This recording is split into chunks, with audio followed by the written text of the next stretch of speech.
For centuries, many countries around the world have their own unique and individual ways of celebrating wedding traditions and ceremonies. It's the one day out of a girl's life where she can feel like a princess, and the day is all about her.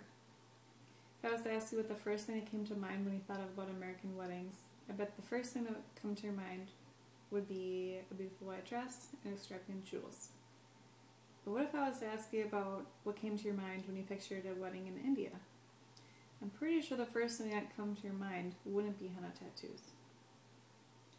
After reading about different wedding traditions in other countries in the high school class, I thought this to be the perfect opportunity to sit down and do more research about henna tattooing.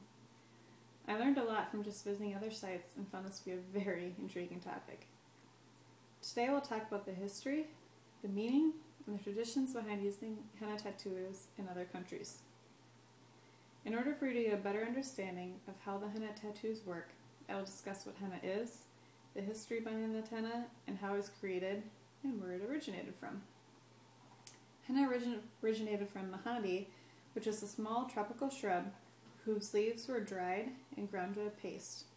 It gave it an old, rusty red pigment color and was suitable for making intricate designs on the palms and feet of many people.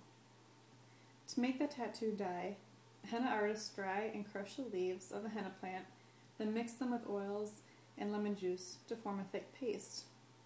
They draw the designs upon the skin using the tip of the paste-filled cone. The paste remains on the skin until it dries and crumbles away. The tattooed area is carefully wrapped to protect the fresh tattoo, and the skin is not washed for 24 hours to give it time to set.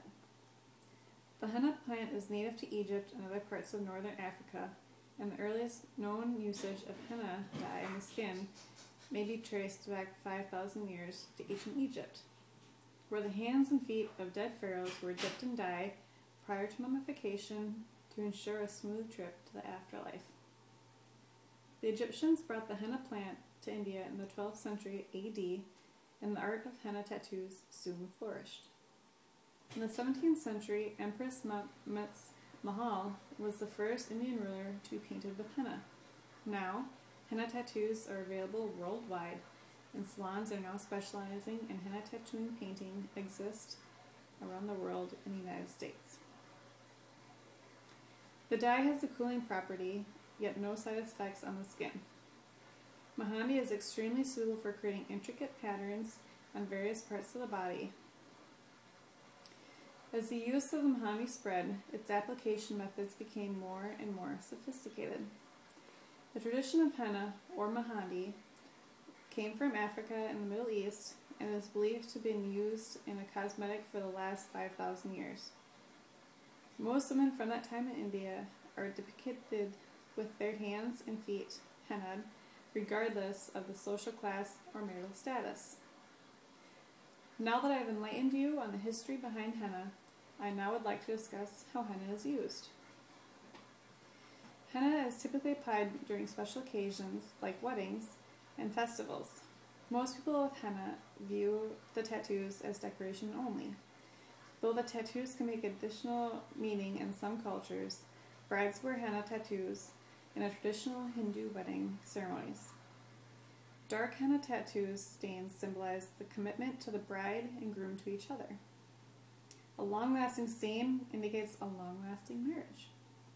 It usually is drawn on the palms and feet where the color will be the darkest and is believed to signify the strength of her marriage as well as the amount of love that she will receive in her husband's house.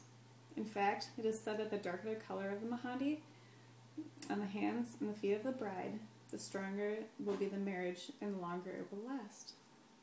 At the same time, the dark color of henna is also said to mean that the bride will receive a lot of love from her husband as well as her in-laws. This is the reason why, after the application of the bridal henna designs, the bride undertakes a lot of efforts, like applying oil or heat, to ensure that the color is dark. Even the grooms are given designs that are often as elaborate as those for brides.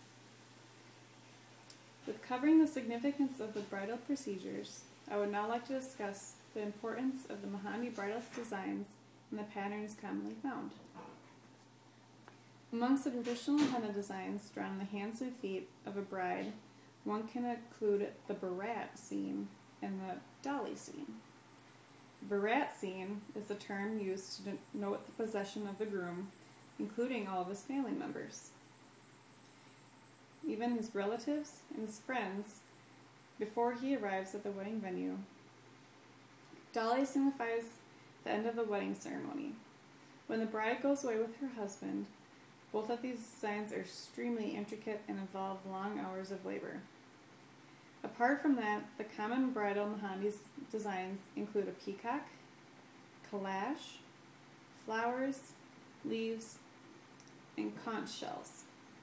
Whatever be the design, drawing images of the bride and groom, as well as writing the groom's name within the bride's hands, is compulsory. I hope that with what I have researched and was able to share today left you with an interest in learning more about cultural differences, whether it be weddings, religion, or even different ceremonies. I hope I have left you with an interest in learning more about other cultures.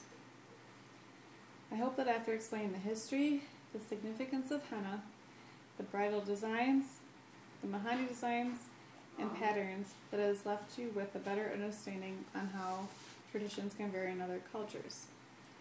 For some, it may be difficult to understand and agree with other cultures in a way of celebrating such a huge event as a wedding, but it is important to keep an open mind with what other cultures have to offer. You never know. You may just be inspired by the beauty of henna.